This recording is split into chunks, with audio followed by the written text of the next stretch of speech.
La Divina Comedia de Dante, entre las 30 obras literarias más importantes de la literatura universal, según la crítica de la razón literaria. Varios lectores de la crítica de la razón literaria me han pedido que enumere las que considero principales obras de la literatura universal. He aquí mi respuesta. Se trata de 30 obras literarias, listadas por orden cronológico y que a mi particular juicio constituyen lo más importante y esencial de la literatura de todos los tiempos. Naturalmente es un canon que, aunque universal, es también personal. La selección, así como la exclusión, se basa en un criterio gnoseológico de originalidad primigenia. Dicho de otro modo, lo que en estas obras está conjugado material y formalmente nunca antes lo estuvo en otras. Son obras genuina y genealógicamente geniales, y por esta razón las hemos interpretado con el debido detenimiento en la crítica de la razón literaria. Obra número 4. Divina Comedia de Dante Alighieri, 1321.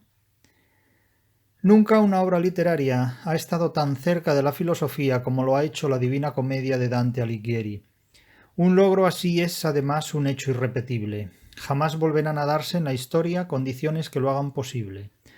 Las obras geniales se caracterizan precisamente porque son resultado de movimientos o diátesis irrepetibles.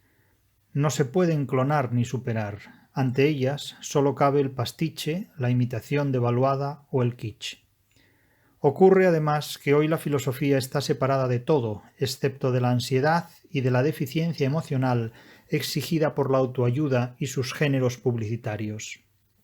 Hoy, frente a lo que ocurría históricamente, en realidad casi hasta el siglo XX, la filosofía está en manos de profesores de filosofía, que es lo mismo que estar en manos de sofistas. Quien solo sabe de filosofía no sabe en realidad sino de retórica filosófica. En la mayor parte de los casos, la filosofía es en nuestros días una simple hermenéutica, una terapia más de grupo, un sucedáneo de ideologías. Nada de esto es posible encontrar ni en Dante ni en ninguna de sus obras políticas, filológicas o literarias. La Divina Comedia es filosofía en verso, es la poética de la escolástica, la teología hecha literatura. Hablamos de una teología, hay que advertirlo, cuya genealogía evitó un desenlace protestante. Es la teología racionalista de la escolástica, de la filosofía de Tomás de Aquino, que antepone la razón a la fe, para explicar esta última desde aquella. Un intento medieval por hacer inteligible la fe y que constituye la esencia del catolicismo frente al luteranismo posterior. Frente a la filosofía escolástica de Tomás de Aquino está la teología dogmática de Agustín de Hipona, el monje que en sus confesiones declaraba oír voces y practicar la bibliomancia. Agustín de Hipona, el monje luterano, el padre medieval del protestantismo. Su filosofía no admite que sea posible razonar la fe, convertida ésta en un dogma absoluto, inasequible al pensamiento humano y las posibilidades de su inteligencia. Razonar la fe es un acto de soberbia, de insumisión, de desacato, de provocación y desafío. Es una pretensión luzbelina y réproba. Lo justo es someter la razón humana a los sentimientos fideístas. No por casualidad Lutero es monje agustino. La hegemonía protestante, medrosa hoy ante la seguridad manifiesta de sus últimos poderes históricos, tiene gérmenes medievales. Hoy asistimos a los estertores del poder protestante, y sus élites lo saben. Dante amuebló y decoró el más allá con todo lujo de detalles y funciones.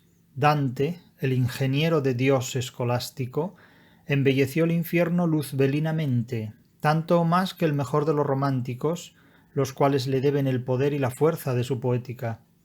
La obra de Dante advierte que toda mitología está destinada a poblar un mundo visible. Del limbo a la traición. Dante cataloga la realidad humana viva y vivida en todos los tiempos. Esencialmente, nada ha cambiado.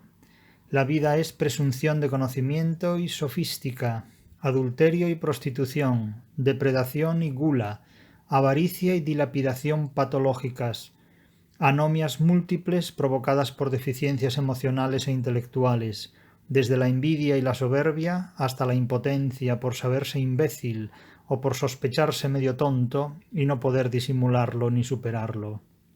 No puede faltar la condena dantina contra los enemigos del gremio, esto es, en su momento, los enemigos de la Iglesia, entonces exclusivamente cristiana, pero con infinitas sectas heréticas en su seno.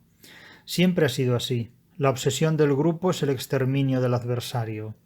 Como advierten los antropólogos, esa suerte de psicoanalistas del presente que toman como referencia de universalidad comportamientos primigenios propios de las culturas antiguas, en términos de René Girard, la servidumbre es consecuencia del temor al sacrificio. A partir del séptimo círculo, de disposición tridimensional, habitan en la Divina Comedia cuantos, de un modo u otro, han dedicado su vida a la malsinería, hasta alcanzar desde ella la consumación de los crímenes más horrendos. Algunas de estas aberraciones son hoy día formas de conducta simples y naturales. Pero no vivimos en la Edad Media, si bien del futuro nada está excluido. El octavo círculo exige una decadimensionalidad. 10 escenarios para justiciar por siempre a quienes hicieron esta vez de la malsinería algo más que palabras, hasta convertirla en un instrumento esencial en sus actividades, diríamos, profesionales. El noveno y último círculo culmina en la más aberrante de todas las maldades, auténtico corazón de esencias humanas, la traición. Judas, Bruto y Casio. He aquí las 3 gracias mayores de la historia de la amistad. Esa alianza humana de la que brota, tarde o temprano, la traición, en sus múltiples y encantadoras formas y funcionalidades.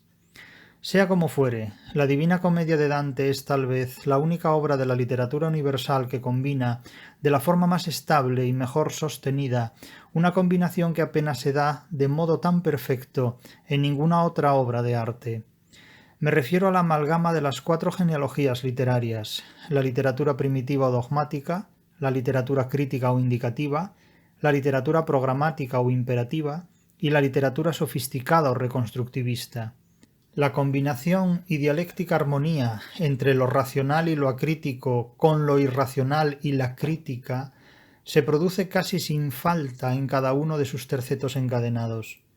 La Divina Comedia es por ello mismo el crisol de la genealogía de la literatura universal.